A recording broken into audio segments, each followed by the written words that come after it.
Recientemente tuvo lugar una conferencia titulada Midterm Budgetarial Framework, conferencia una colaboración de Fondo Monetário IMF, Banco Central e Ministério de Finanças.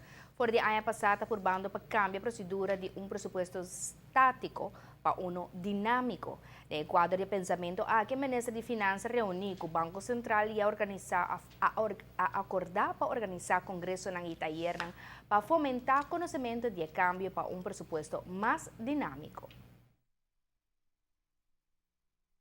Sa fine anno passato, acaba de prometer workshop que wordt georganiseerd door het Banco Central bij auspicio do Fundo Monetário Internacional IMF.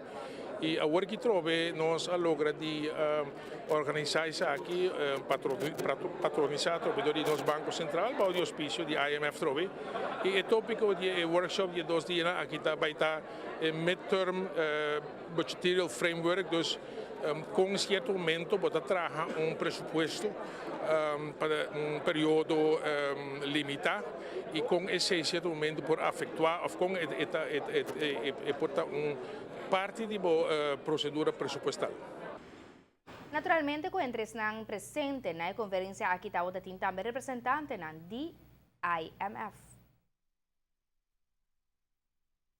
Mas o que vai passar nada é também compartilhar conosco o conhecimento, na expertise e na experiência na terreno aqui, para assim nós fomentar mais amplo possível o conhecimento do tópico de técnica de presupuesto. Essa aqui dura 2 dias, mas o que vai passar, então, ao menos uma parte general, depois em manhã uma parte para especialistas, que coordenadora de presupuesto, colaboradora de diferentes departamentos de finanças, Banco Central MES, de economische zaken, etc.